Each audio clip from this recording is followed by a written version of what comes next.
tangire nshima Imana kuko twageze kuri uyu musozi. Imana ishimwe.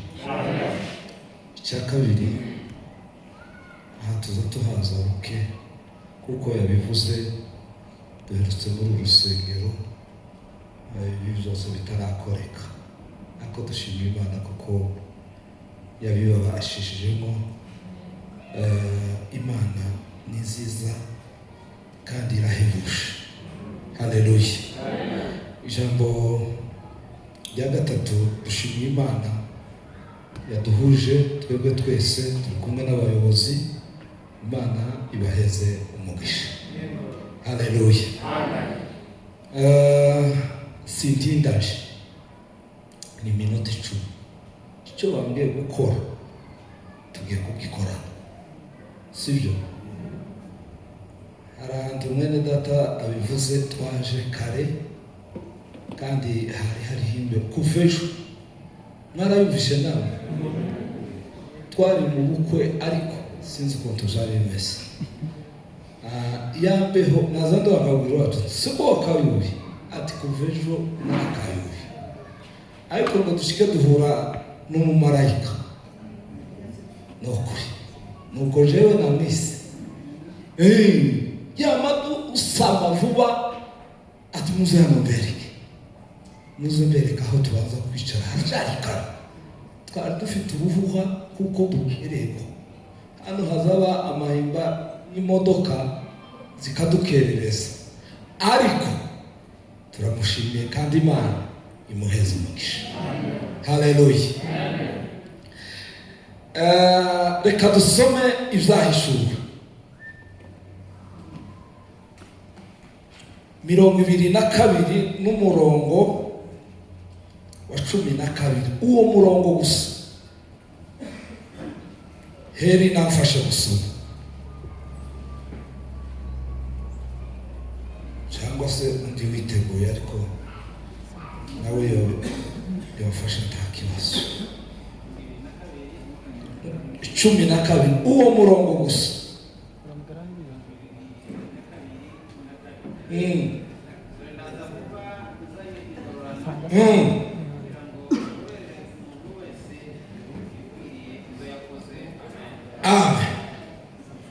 Amaso yakira.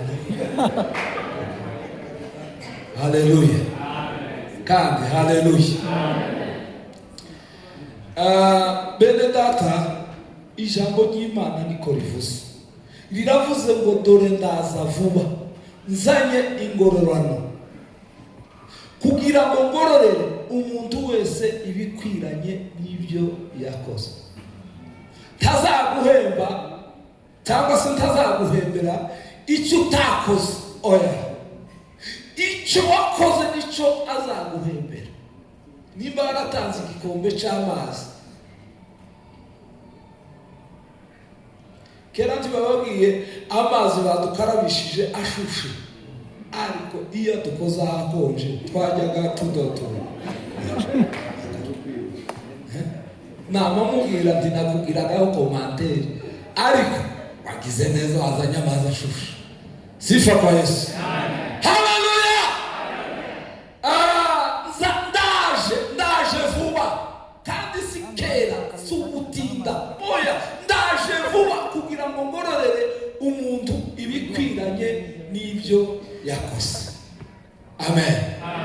Ariko yewe hari umunyabwenge umwe wavuze ngo kubaho ntacu umaze, ngo upfa buri munsi. Kubaho ntacu uzukora, kubaho ntacu umariye bene wanyu cyangwa se umuturanyi wawe cyangwa se inshuti yawe, ngo uzupfa buri munsi akakwirindira.